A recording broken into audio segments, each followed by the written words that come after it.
Hey, nerds. So, I'm going to talk about Eric Weinstein. I'd say the smarter of the two Weinstein bros, Eric and Bro Weinstein, formerly of the so called, stupidly called intellectual dark web. And he's a financial advisor. I think he has a degree in math. And he's endlessly talking about physics, which is at least tangentially related to math, but he's also always talking about politics. But anyway, I kind of respect him a little more than all of the other guys because they've become huge fucking mega sycophants now. And he still has some ridiculously stupid takes. And he proposes this theory of everything, which has been highly criticized in detail by people in that exact field by who say that he doesn't really actually seem to know what he's talking about. But anyway, the and he has his stereotypical kind of like egotistical opinion on physics in here. I think it's actually interesting though, but the type of claim that he's making is pretty fucking ridiculous, I would say. So let's get into it here. Why are you wasting your time on a wormhole? Why not try to figure out? I'll give you my favorite Wormholes are nothing, approach. I man. think that if you Wormholes are nothing, man. That guy, that guy Stephen Hawking, he, yeah, don't worry about it. Einstein, those guys, I'm way smarter than them. I mean, he's about to go into an alternative theory in physics that probably has been explored, and I would bet a lot of money that it's not the case that black holes are like a dead end in terms of I don't know if we're using them to figure out time travel or whatever happens in that anomaly that whatever which is whatever happens in black holes that numerous people have explained before, or this alternative theory, which he is about to get into, which is also interesting. include the four coordinates x, y, z, and t of space-time, the four rulers needed to measure them, one of them being a watch, and then the six protractors, t with x, t with y, t with z, x with y, x with z, y with z, you get a 14-dimensional space. Imagine we lived in that space rather than just the four that we are typically given.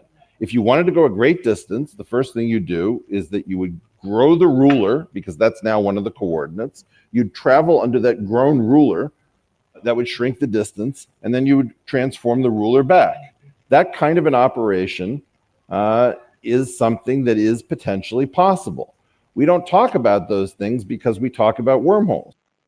Okay, so these idea of wormholes are like stupid and ridiculous. Like the idea that you can travel through space and time in wormholes, that's ridiculous.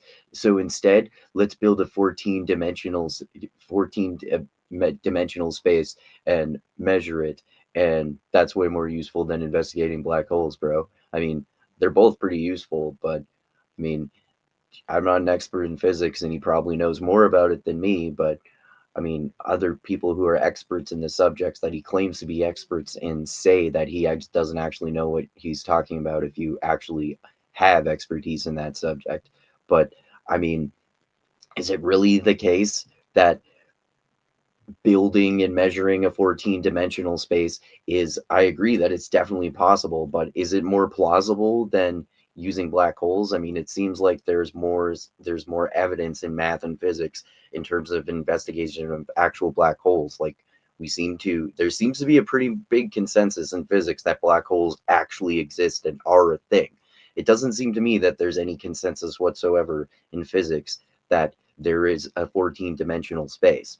I could obviously be wrong, or as Jordan Peterson says, I could be wrong about that, or I could not be wrong.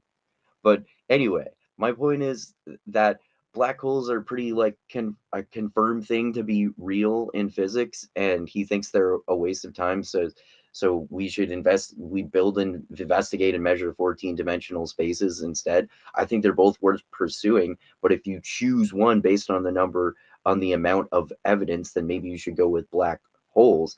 I see his point that we've been more obsessed with black holes, which has possibly led to us missing out on the opportunity of building and studying, measuring 14 dimensional spaces to see what would theoretically happen there. And maybe there's more worth investigation into. And maybe there's this bias among, mainstream physicists, as he calls them. But that doesn't mean that the investigation of black holes has gotten nowhere, as he says in terms of string theory, which seems to me to be much more plausible that string theory is a waste of time than that studying black holes is a waste of time. So, like, studying black holes is not a waste of time, and it's still really fascinating, at the very least, equally fascinating to study creating and measuring and studying 14-dimensional spaces. Black holes are fascinating. That's why they have been the subject of innumerable science fiction movies, books, and shows.